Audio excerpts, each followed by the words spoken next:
tawagin si Pastor. Hindi nyo na kailangan tawagin si Minerva. O yung mga elders natin.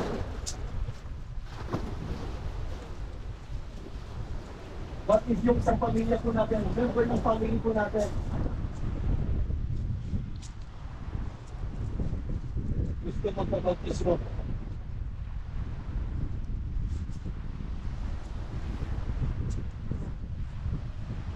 Hindi na kailangan tawagin kami.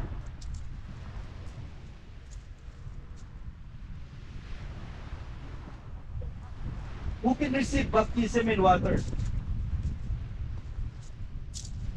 Baptism in water is for believers. Nasa question nito, di ba? Nalala niya? Baptism in water is for believers lang. Hindi po sa mga non-believers or non-Christian. Therefore, anyone who believes na mga naniniwala sa Panginoong Hesus at tumanggap sa kanyang mga salita, ay sila lamang po ang pwede po mabautismohan. The Bible teaches that before being baptized, there must be a conviction in us that we are sinners and that we need Christ in our life to be saved. The Bible tells us that we are all sinners and no one is righteous. Wala po sa isa sa atin, including me, na righteous sa mata po ng Diyos. Lahat po tayo magmakasala. We are all unrighteous. Romans 3:23-24, for everyone have sinned. We all fall short of God's glorious standard. Ano po yung standard po ng Panginoon? Living in a holiness. Holy.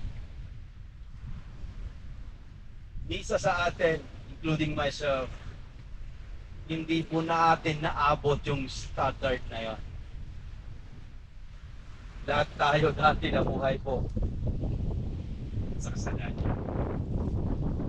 We all fall short sa glory po ng Panginoon. Who can receive baptism in water? To those who repent. Gustong talikuran yung dating buhay. May magpapabautismo pero ayaw naman talikuran yung dating buhay. What's the use? Anong gamit pa ng water baptism?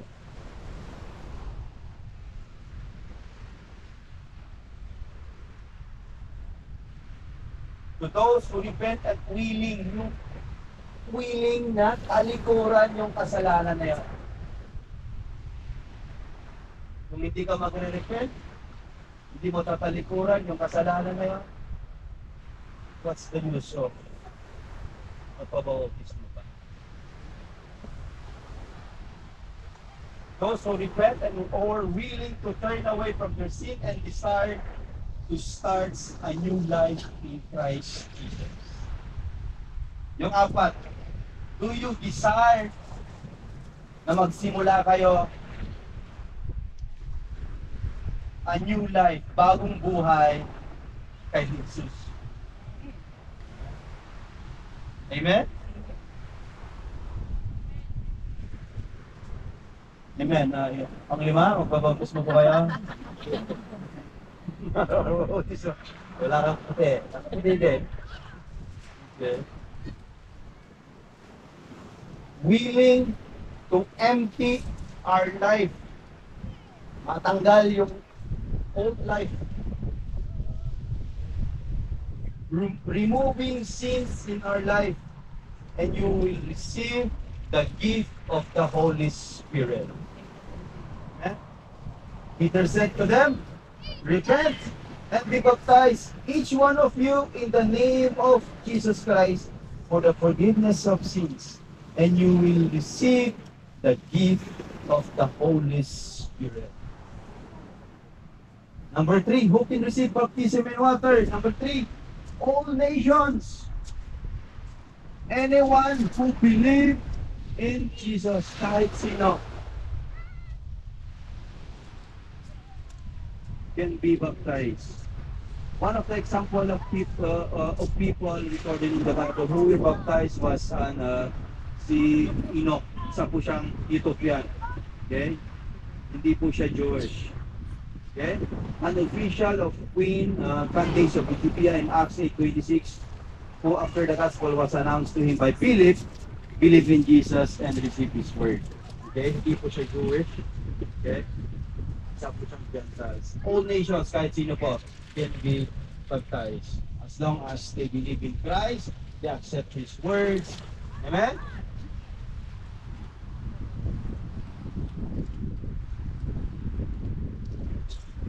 Bakit po nakapalaga? Bakit po napakahalaga ang baptism and water? Okay. Tita Milen, humingiti ka lang. Bakit po napakahalaga ang water baptism? Sister Christy.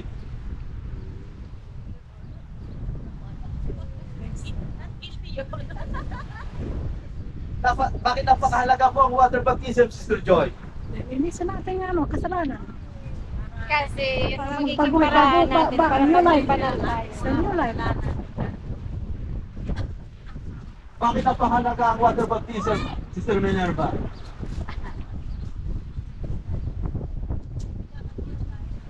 New life. Sister Ana, bakit napakahalaga po ang water baptism? Amen. Dito Arthur.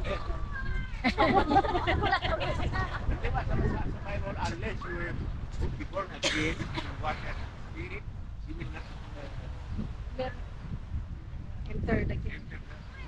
You are the Son of God. but you It's written in the Bible. Try ako.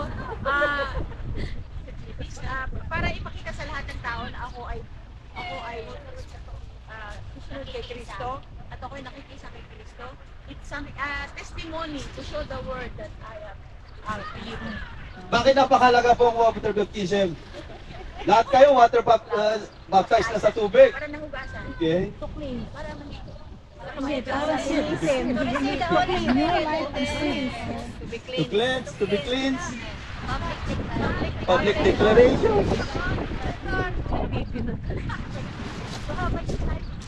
So when you life in Christ. Amen. Amen. Praise God. So alam po ninyo yung ginagawa nyo that time. Alam po ninyo kung ano yung tinanggap po ninyo. Alam po ninyo kung ano yung ginawa po ninyo that time. Naintindihan po ninyo kung ano yung ginawa nyo that time. Hindi lang po kayo nagpalublob. So naintindihan nyo po kung ano po ang water baptism. Binigyan nyo po ng halaga yun.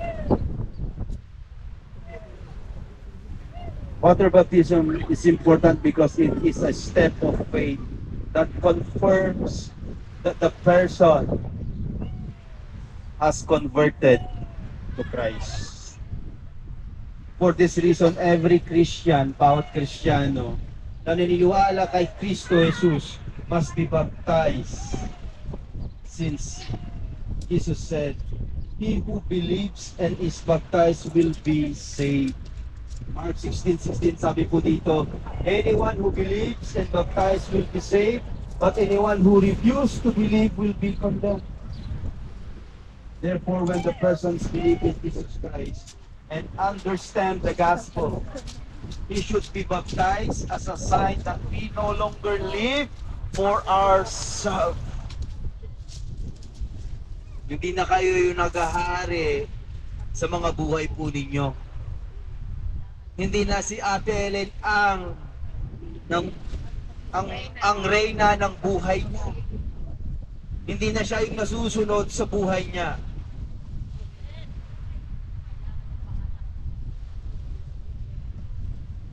He should be baptized as a sign that we are no longer lives for ourselves, but that Christ lives in us.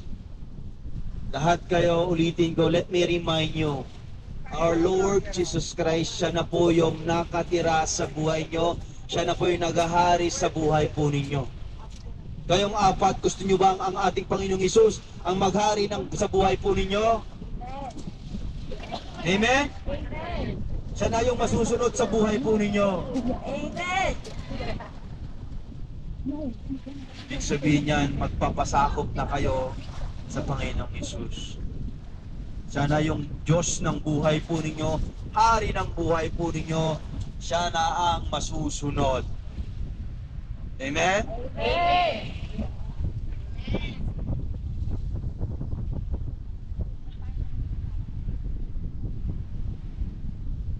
Another very important point is that people who receive baptism in Christ become part of the family. Kaya napakalaga po na yung desire ko na sana kompleto tayo pong Athens Full Gospel family na mag-welcome po sila sa kanila. Amen? But I thank each one of you dahil dito kayo na i-welcome po sila sa kingdom po ng Diyos. Become part of the family of God on earth and members of the body of Christ. Sabi po sa Galatians chapter 3 verses 27 to 28, and all who have been united with Christ in baptism have put on Christ.